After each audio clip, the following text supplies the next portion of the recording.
Drage tragačice, dragi tragači, dobrodošli na još jedan sat hrvatskoga jezika.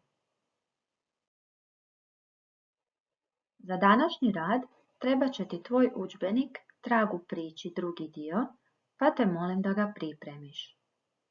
Također, pripremi pribor za pisanje i pisanku iz hrvatskoga jezika. Kada god u video lekciji budeš trebao ili trebala nešto zapisati, zaustavi video lekciju dok to radiš, a nakon toga je ponovno pokreni. Promotri fotografiju koja se nalazi pred tobom. Što vidiš na njoj? Kako nazivamo ovako ukrašena jaja? Nazivamo ih pisanice. Za koji blagdan se ukrašavaju jaja? Jaja se ukrašavaju za blagdan Uskrsa. Mi ćemo danas pročitati tekst pod naslovom Ususret Uskrsu, koji je prilagođen prema tekstu Marije Novak. Nalazi se u udžbeniku na 103. stranici, pa te molim da ju sada otvoriš.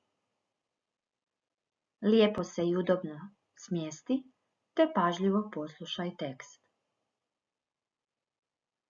Ususret Uskrsu.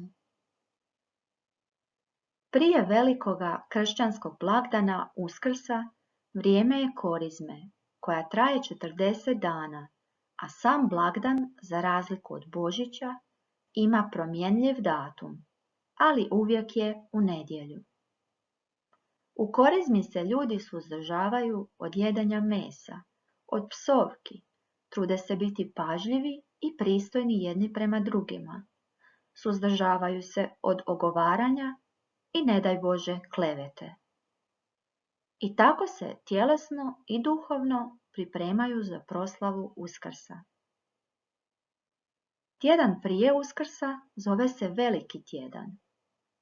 On počinje nedjeljom koja se zove Cvjetna nedjelja ili Cvjetnica. Te nedjelje nose se u crkvu na blagoslov grančice, u južnim krajevima Hrvatske maslinove grančice, a u ostalim krajevima drijenove i vrbine, cicamace. Cijeli Veliki tjedan žene su sa starijom djecom uređivale kuće, prale prozore, ribale podove, čistile odjeću i obuću. Pekle su kolače za Uskrs. Djeca su se posebno veselila Uskrsu, jer je bio stari narodni običaj da za taj blagdan svaki ukućanin dobije nešto novo. Nove cipele, rupčić, košulju, haljinu, čarape i tomu slično. Nekada je u kući bilo više djece i zbog siromaštva manja su djeca morala nositi odjeću starije braće, a Uskrs im je donio poneki novi komad odjeće. Zato je u njihovim srcima treperila tiha radost.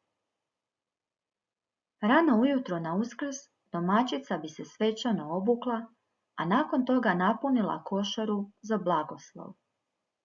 U čistu okruglu košaru stavila bi šunku, očišćeni korijen hrena, mladi luk, kuhana bijela jaja i kolače.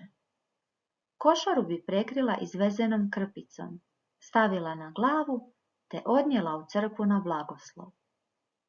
Nakon blagoslova, žene su žurile kućama da što prije prirede doručak od blagoslovljene ili, kako se reklo, posvećene hrane. Mrvice sa stola nije se smjelo bacati, nego ih je trebalo staviti u vatru kao dar ognju. Tako je to bilo nekad, a to je tako ponegdje i danas. Zanimljiv je još jedan uskrsni običaj, a to je paljenje krijesova. Oni su uvečer na Veliku subotu svojim svjetlom navještali dolazak Uskrsa. Nadam se da si pažljivo slušao ili slušala. Sada zaustavi video lekciju i pročitaj tekst još jednom na glas. Nakon toga ponovno pokreni video lekciju.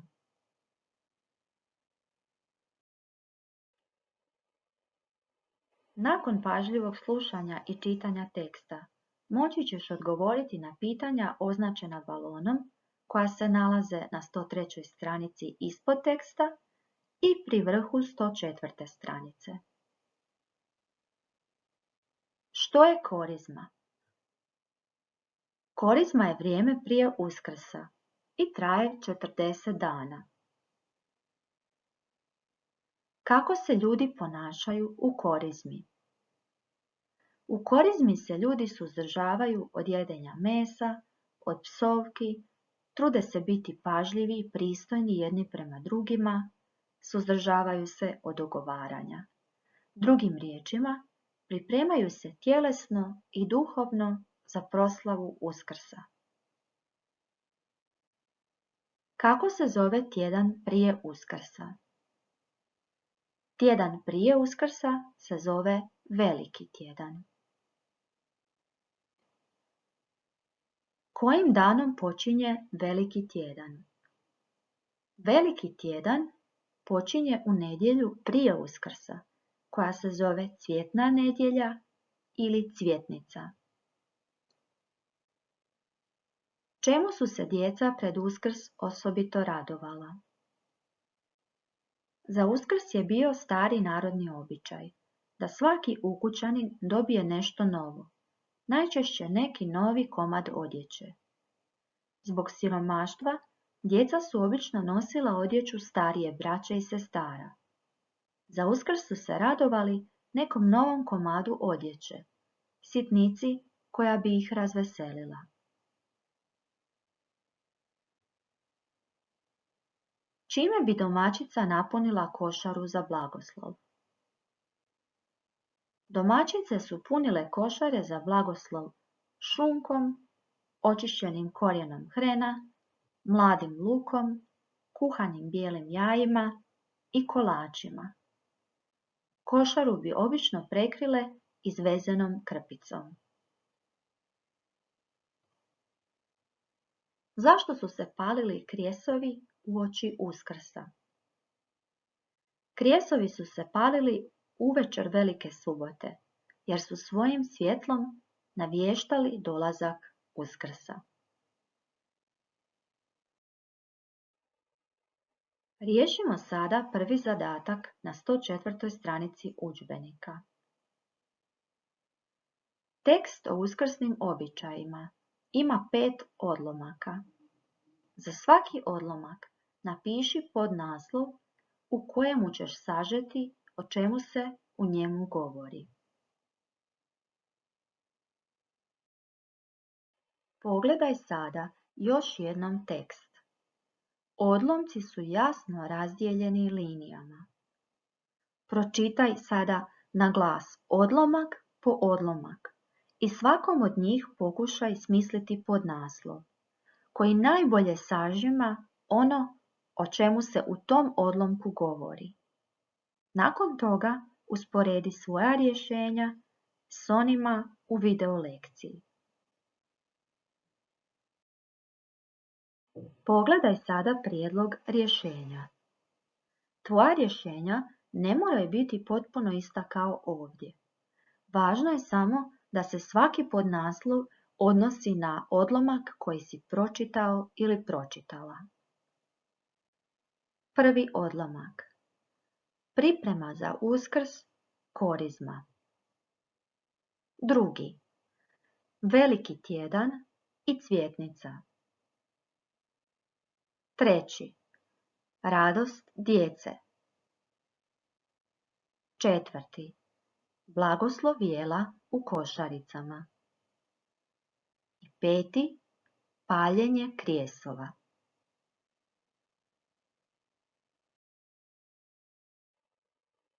Saznajmo nešto više o Uskrsu i uskrsnim običajima u različitim zemljama. Poslušaj sljedeće tekstove. U nama bliskoj Njemačkoj Uskrs je u znaku velikih grana koje su dekorirane obojenim jajima. Dvorišta su prepuna skrivenih košarica koje su napunjene pisanicama i čokoladnim figuricama. U Francuskoj vjernici izlaze iz kuća zajedno sa svojim obiteljima kako bi čuli crkvena zvona, koja se nisu oglasila puna 3 dana. Gdje god se našli u trenutku zvonjave, grlit će se i ljubiti s osobama koje su im u blizini. To mogu biti članovi obitelji, bliski prijatelji, ali i slučajni prolaznici. Jeste li čuli da se u Irskoj na Uskrs zakopavaju haringe, vrsta riba?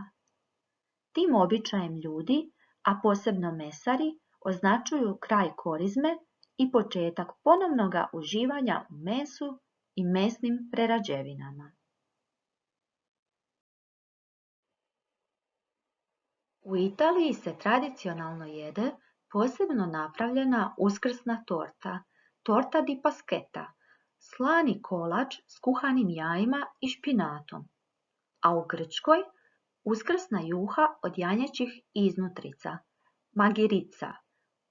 U Grčkoj se jaja boje samo u crveno.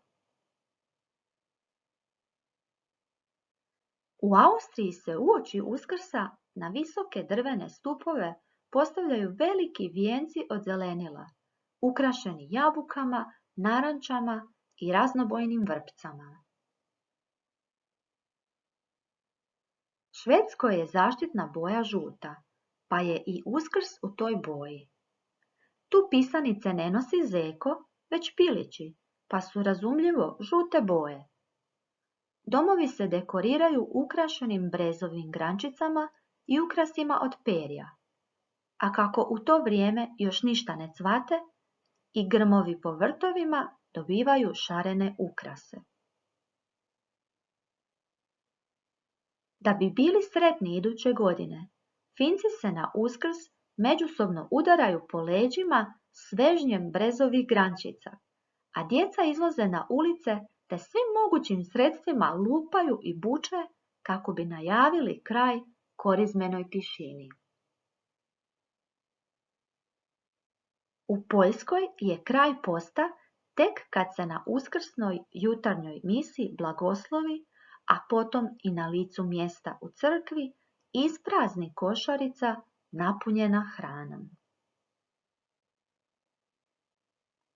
U Bugarskoj najstarija žena u obitelji prvom crveno obojenom pisanicom za zdravlje i snagu pomiluje po licu svako dijete u obitelji, a ljudi nakon mise bacaju svoje pisanice na zid crkve.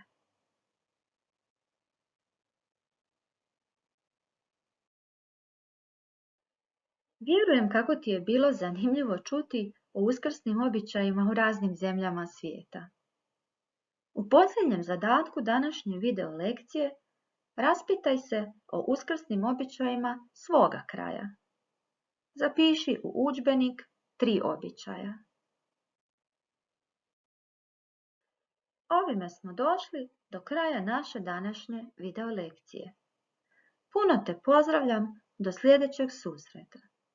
Doviđenja!